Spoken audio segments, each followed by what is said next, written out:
sepse siç edhe e konfirmon gjykimi i gjykatës kushtetuese, nuk është përgjegjësi e vetëm një grupi parlamentar apo një subjekti politik, por është përgjegjësi e të gjithë deputetëve të Kuvendit të Republikës së Kosovës që të marrin pjesë në seancën konstitutive, të votojnë për, kundër dhe abstenim.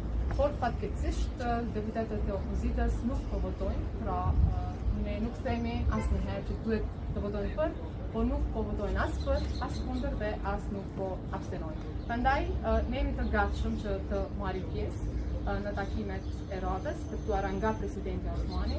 Nuk përjashtojmë asnjëherë që të ketë takime që ftohen edhe nga kryetari Kurti, duke qenë që edhe gjykimi i gjykatës kushtetuese obligon partinë e parë që të shtras takime dhe me qëllim të konstituimit të Kuvendit të Republikës së Kosovës, por ajo çfarë do të doja të shtoja është që është e pakuptim që të shkosh në takim dhe të mos bësh asnjë lëvizje.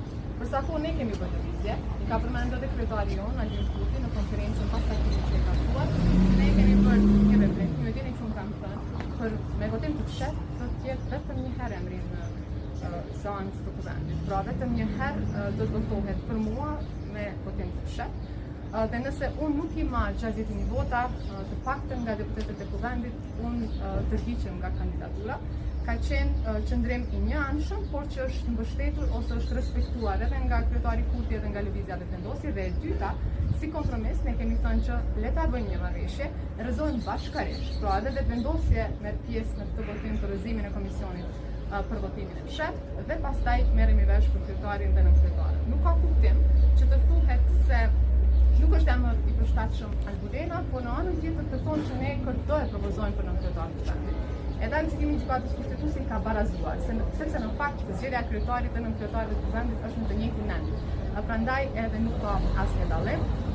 Tash është e rëndësishme pra që çfarë do takimi që thirret, ne të shkojmë dhe të japim propozime konkrete, por në anën tjetër nuk ka kuptim që të mos lëvizim fare. A do të jetë takim i bashkët mes partive më të mëdha shqiptare apo dhe bashkë me ato Sa për ta sqaruar, unë ende nuk kam informacione që presidentja Osmani e ka ftuar lëvizjen dhe vendosje.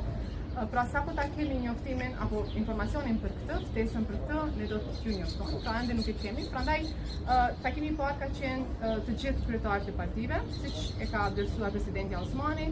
Aty janë përmendur që do të ketë takime edhe të ndara, veç me liderët kryetarët e partive politike, por ne do të shkojmë në të dyja variantet sepse kemi jashtëzakonisht interes që ta konstituojmë Kuvendin sa më parë në mënyrë që pastaj të vazhdojmë me procedurat.